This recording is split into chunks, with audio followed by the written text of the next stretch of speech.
Halo para pedagang lan investor sing dikasihi. Karo sampean layanan analitis sistem Guru Markets. Ayo miwiti karo data umum babagan perusahaan. Ayo dideleng kanthi luwih cetha saben indikator. Yen perlu, sampean bisa sijine iku ing mandeg.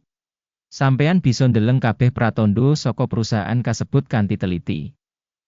Saiki kita bakal ndeleng indikator dasar perusahaan saiki. Axome Therapeutics Inc. ticker AXISM.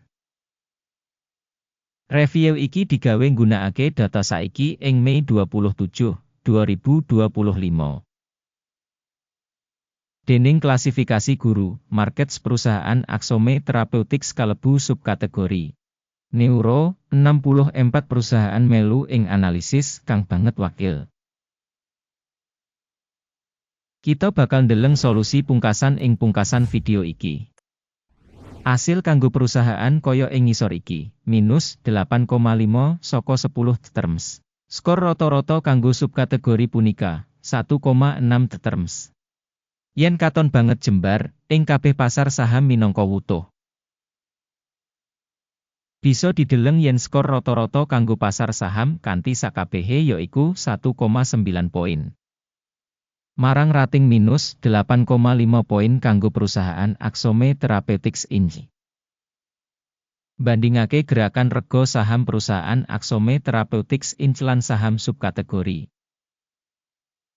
Kita waca sing liwat 12 sasi enggo bareng Axome Therapeutics nuduhake owah-owahan 34,5%. Marang owah-owahan rega ing subkategori 1123,6%. Kapitalisasi pasar perusahaan Axome Therapeutics Inc. regane $5 miliar. Lan kapitalisasi subkategori kasebut yaiku $67 miliar. Regane buku perusahaan kira-kira $0 miliar.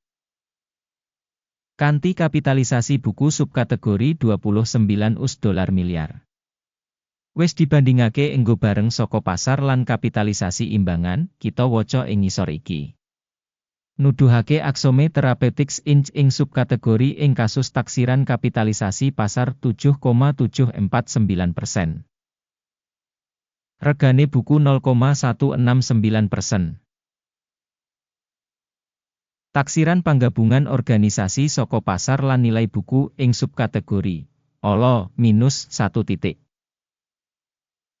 Utang organisasi punika $19,5 miliar.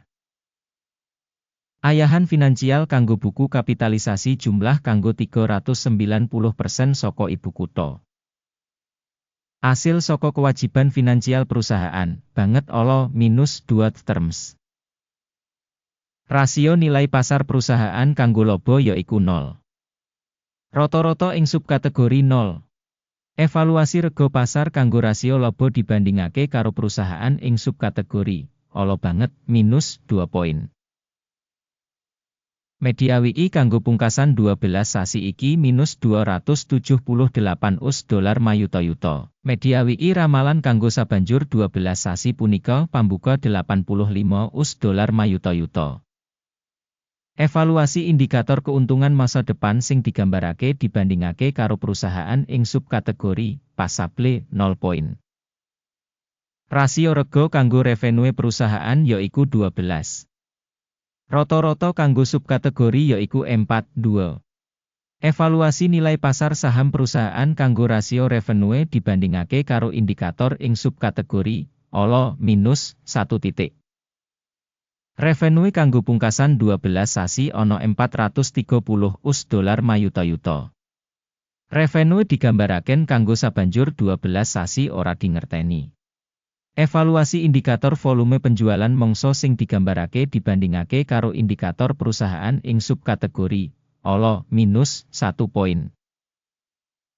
Wates dodolan minus 64,4%, karo rata-rata kanggo subkategori minus 16,4%. Assessment margin sales dibandingake karo pratandha ing subkategori pasable minus 0,5 terms. Bagian perusahaan ing syarat-syarat jumlah personel ing subkategori punika 4,219%. Sing 84% kurang saka pangsa kapitalisasi pasar.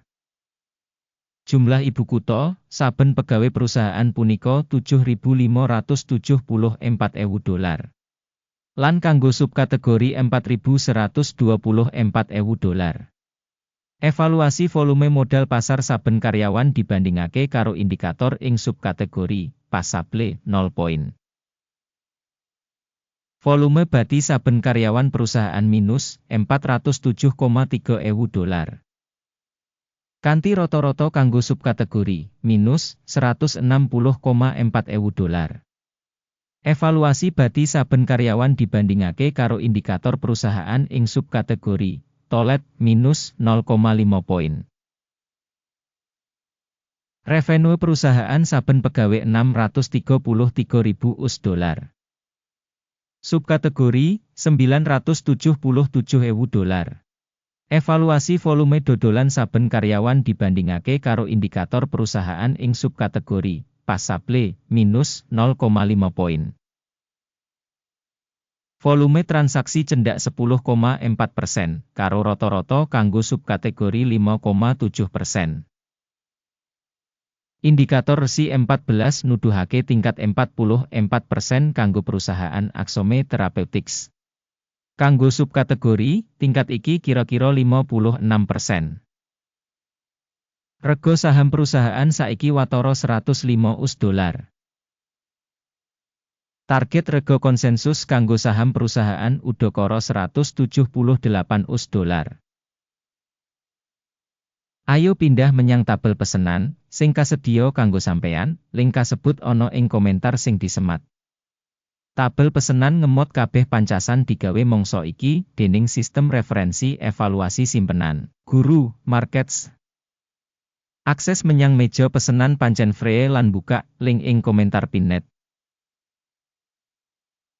Adhedhasar asil analisis sekuritase Axome Therapeutics Inc. Sistem informasi lan referensi kanggo evaluasi saham Guru Markets kaputusan wis digawe. Buka pesenan sel ing $105.07 saben saham. Pesenan iki dibuka amarga kasunyatan sing perusahaan wis cukup kurang. Pambiji organisasi ditindakake kanthi nggunakake kriteria evaluasi, indeks AKIM. Jupuk bati disetel ing 91,73. Mandeg mundut disetel ing 118,41. Yen pesenan ora ditutup kanthi jupuk bati utawa mandeg mundut. Kesepakatan kasebut bakal ditutup kanthi otomatis sawise rampung dagang tanggal 26 Juni 2025. Utawa ing dina kerja pungkasan sadurunge tanggal kasebut. Ticker SUPEN bakal dadi pesenan tuku utama. Video kanggo urutan utama wis diterbitake ing saluran iki. Ing kasus nutup samubarang pesenan, dasar utawa wawas. Urutan kapindo ditutup ing rega nyata. Matur nuwun banget kanggo nonton video iki lan gunakake informasi lan sistem referensi saka Guru Markets. Sampeyan kabeh pancen dadi pamirsa sing paling apik ing saindenging planet.